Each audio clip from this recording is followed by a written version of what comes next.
काफ़ी सारी अपडेट्स हमारे यहाँ पे निकल के आ रही, काफ़ी इम्पोर्टेंट अपडेट है, ट्रेड डील को न्यूज़ भी है उसको लेकर।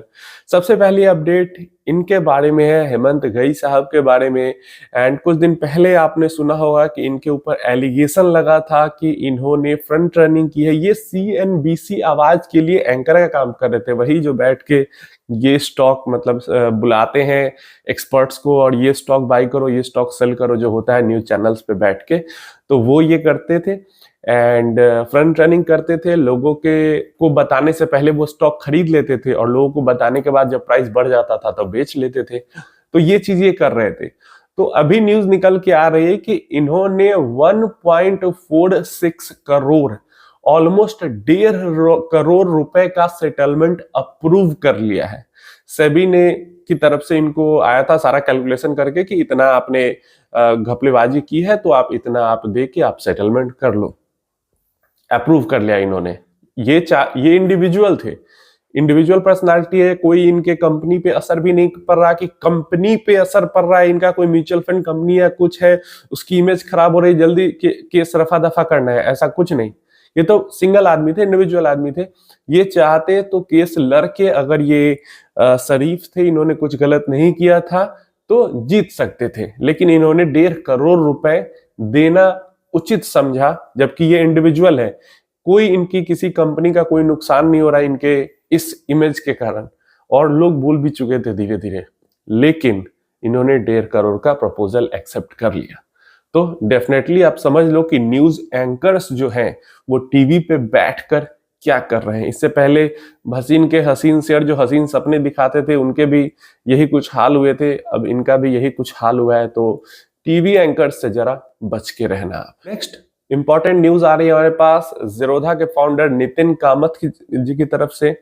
एंड इन्होंने कहा है कि बार बार रिपीटेड रिमाइंडर देने के बावजूद, इतना ज्यादा न्यूज में हल्ला हंगामा होने के बावजूद, इतने सारे रेगुलेशन अपडेट अपग्रेड होने के बावजूद 62% जो ज़ीरोधा के अकाउंट होल्डर्स हैं, जिनके ऐसा नहीं कि जीरो, जिनके अकाउंट में कुछ स्टॉक या ईटीएफ या म्यूचुअल फंड ये सब नहीं है या पैसा नहीं है, वो अकाउंट को नहीं ये कह रहे हैं, ऐसे अकाउंट्स जिनके अंदर होल्डिंग है, या तो स्टॉक है या तो ईटीएफ है या तो म्यूचुअल फंड है, ऐसे अकाउंट्स में से 62% ऐसे अकाउंट्स हैं जहां पे नॉमिनी ऐड नहीं किया हुआ है अकाउंट होल्डर्स।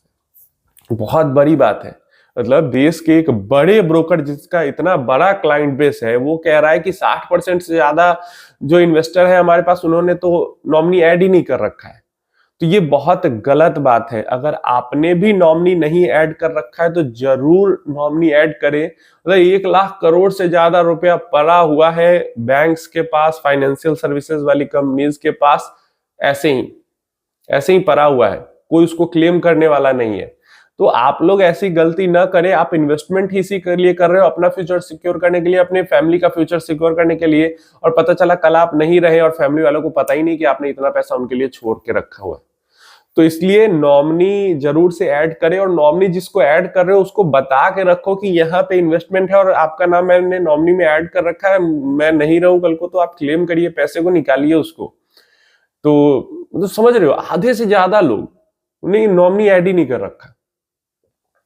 बहुत गलत है। और आप अगर जानते हो किसी को कोई ऐसा कर रहा है जिसने नॉमिनी नहीं ऐड कर रखा है, तो आपको उसको भी बताना चाहिए, समझाना चाहिए चीज कि नॉमिनी ऐड करना कितना ज्यादा इंपॉर्टेंट है। नहीं तो जिस काम के लिए वो पैसा जमा कर रहे हैं वही काम नहीं हो पाएगा। उम्मीद है इन्फॉर्मेशन हेल्पफुल होगी। जरूर इस चीज का आप लोग ध्यान रखें। बहुत बड़ा नंबर है ये, शॉकिंग नंबर। मुझे लगा था 20-25% होगा, 60% से ज्यादा ऐसे लोग हैं। नेक्स्ट अपडेट हमारे पास निकल के आ रही है, म्यूचुअल फंड एसआईपी का स्टॉपेज रेशियो 70% से नीचे जाने का एसआईपी स्टॉपेज रेशियो नाम ही नहीं ले रहा है। नवंबर महीने का भी एसआईपी स्टॉपेज रेशियो जो है वो 76% का निकल के आया है। यहाँ पे एसआईपी की वैल्यू कम नहीं हो रही है और एसआईपी स्टॉपेज रेशियो भी नहीं कम हो रहा है। मतलब साफ साफ है कि लोग इन्वेस्टमेंट तो कर रहे हैं, लेकिन बहुत फ्रीक्वेंटली म्यूचुअल फंड स्कीम्स को चेंज कर रहे हैं। कम से कम इतना मतलब तो इसका जरूर है कि एसआईपी लोग कर जरूर रहे हैं, लेकिन जैसे किसी और स्कीम में कर रहे थे, इस महीने चेंज करके किसी और स्कीम में कर दिया, उसके बाद 2 महीने बाद किसी और स्कीम में कर दिया, उसके बाद 2 महीने बाद किसी और स्कीम में कर दिया। तो ऐसे करके चेंज कर रहे हैं एसआईपी, तभी तो एसआईपी स्टॉपेज रेशियो हाई हो रहा है। अगर भाग जाते एसआईपी इन्वेस्टर तो एसआईपी का जो मंथली इनफ्लो है उसका नंबर भी डाउन होता। अगर नए एसआईपी सिर्फ शुरू करते तो नंबर ऑफ एसआईपी बढ़ते, लेकिन एसआईपी स्टॉपेज रेशियो नहीं बढ़ता, वो और ज्यादा कमी होता। लेकिन यहां पे क्या हो रहा है, SIP stoppage ratio high hit कर रहा है, मतलब भाग नहीं रहे इन्वेस्टर, नए एसआईपी स्टार्ट कर रहे हैं लेकिन पुरानी एसआईपी को बंद भी कर रहे हैं। तो ये एक बड़ा पॉइंट है। तो आप लोग थोड़ा रिसर्च के साथ, ध्यान के साथ इन्वेस्ट करें, और एक स्कीम के अंदर इन्वेस्ट कर रहे हो तो लंबे समय तक उसके अंदर बने रहने की कोशिश करें, क्योंकि इधर उधर जंप करने से डेफिनेटली आप भाग नहीं रहे हो, लेकिन इधर उधर जंप करने से भी आपका जो ट्रांजेक्शन कॉस्ट है, एग्जिट लोड है, ये सब तो पैसा उसमें बर्बादी हो रहा है, टैक्स में पैसा बर्बाद हो रहा है। तो इधर उधर जंप करने से बचे। 1 महीने 2 महीने खराब परफॉर्म कर रहा है, 1 साल खराब परफॉर्म कर रहा है फंड, तो उसको लेकर इधर उधर भागना नहीं है, इससे डेफिनेटली आपका नुकसान हो रहा है। बहुत ज्यादा नुकसान एग्जिट लोड और ट्रांजैक्शन कॉस्ट में हो जाता है, जो कि हम उसको कैलकुलेट नहीं करते अगर टैक्स हमारा नहीं भी लग रहा है तो। इस चीज का आपको ध्यान रखना है। नेक्स्ट अपडेट हमारे पास निकल के आ रही है, मुंबई के भाई एक टीसीएस एम्प्लॉय ने सेम रिपीटेड जो बार बार फ्रॉड हो रहे हैं, बार बार मैं वीडियो बना रहा हूं, सेम उसी तरीके का फ्रॉड यहाँ पे हुआ, और इनका लगभग जिंदगी भर की जमा पूंजी ऑलमोस्ट 86-87 लाख रुपीज इन्होंने फ्रॉडस्टर को दे दिए। सेम वही कहानी रिपीट हुई है, इनको व्हाट्सएप ग्रुप में ऐड किया गया है, वहां पहले से 50-100 लोग थे जो लोग अपना प्रॉफिटेबल ट्रेड्स का स्क्रीनशॉट शेयर कर रहे थे, बस इनको लालच आ गया और 1 महीने के अंदर अंदर में इन्होंने आरटीजीएस कर करके अलग अलग अकाउंट्स में फ्रॉडस्टर्स ने जो पैसे मंगाए इन्होंने दे दिए। भाई इतनी आसानी से कैसे कोई बेवकूफ बन जाता है समझ में नहीं आया, जबकि इतनी ज्यादा अवेयरनेस फैलाई जा रही है, हर यूट्यूबर वीडियो बना रहा है, न्यूज मीडिया आर्टिकल हर जगह पे ये चीजें आ रही है कि व्हाट्सएप ग्रुप बना के फ्रॉड किया जा रहा है, फिर भी टीसीएस का एम्प्लॉय है तो टेक के मामले में जानकारी तो होगी ही, कोई बेवकूफ इंसान होगा नहीं। और 2005-6 से टीसीएस में काम कर रहे हैं, तो ऐसा भी नहीं है कि कोई बच्चा होगा या बहुत ज्यादा बुजुर्ग होंगे, ऑलमोस्ट 40-50 का एज होगा, फिर भी टेक बैकग्राउंड के काम। इससे पहले हम लोग सिक्योरिटी बैकग्राउंड जिसका है वो बंदा स्कैमस्टर्स फ्रॉडस्टर्स के चक्कर में फंस गया, अभी देख रहे हैं टेक बैकग्राउंड वाला फिर से बंदा फ्रॉडस्टर्स के चक्कर में फंस गया। तो डेफिनेटली देखिए, एक तो हाई रिटर्न मिलना पॉसिबल नहीं है, दूसरा कोई भी आपको हाई रिटर्न बना के नहीं देने वाला है। ज्यादातर व्हाट्सएप ग्रुप में कोई आपको ऐड कर रहा है वो फ्रॉड ही करने के लिए आपको ऐड कर रहा है, ये आप ध्यान में रख लो। और दूसरे किसी के अकाउंट में पैसा ट्रांसफर ही क्यों करना है ये भी तो आपको समझना है। तो बहुत गलती आप कर रहे हो। जहां भी आपको मंथली 1%, 1.5%, मैक्सिमम 2% तक से कोई ज्यादा कह रहा है, मतलब वहां पे कोई तो कोई घपलेबाजी हो रही है। साल का 15, 17, 20% तक मिल जाना तक ठीक है, लेकिन इससे ऊपर जैसे भाग रहे हैं वहां पे आपको नुकसान करवाने का, आपका मतलब पैसा लेके भागने की कोशिश है। और मंथली भी कोई कर रहा है तो हर मंथ देना पॉसिबल नहीं है, हर ईयर देना पॉसिबल नहीं है, वो एक एवरेज नंबर होता है। तो समझदारी थोड़ा दिखाएं, इन सब चक्करों से बचें। नेक्स्ट हमारे पास ट्रेड डील को लेकर न्यूज आ जाती है। तो जैसे मैंने पहले ही कहा था आपको कि टैरिफ वैरिफ घटाने के चक्कर में तो पड़ना नहीं है।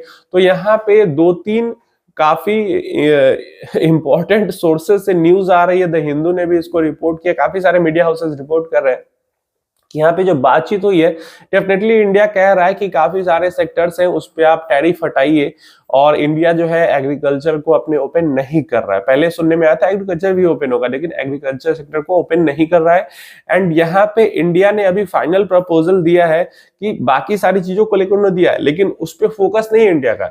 इंडिया का फोकस अभी निकल के आ रहा है कि जो रसिया के कारण 25% का रसियन ऑयल के कारण टैरिफ लगा है, वो टैरिफ कम से कम हटाया जाए। और इसी नोट के साथ, इसी प्रपोजल के साथ जो यूएस डेलीगेशन है वो वापस गई है, और ट्रंप के पास अब फाइनल चीज है कि ट्रंप अगर इसको अप्रूव कर देते हैं तो बात आगे बढ़ सकती है, क्योंकि अभी ट्रेड एग्रीमेंट बहुत दूर है। अभी बस इतना सा इंडियन टीम करने की कोशिश कर रही है, जो न्यूज़ेस से, सोर्सेज से बातें निकल के आ रही है कि जो 25% का एडिशनल टैरिफ लगा है, क्योंकि 50% टैरिफ लग रहा है, अगर 25 पे भी घट के आ जाता है तो आधा नुकसान तो हमारा ऐसे ही खत्म हो जाता है। उसके बाद 25% है, अगर वो नहीं भी हटता है, कोई एग्रीमेंट नहीं भी होता है, तो हम धीरे धीरे करके उसको मैनेज कर लेंगे।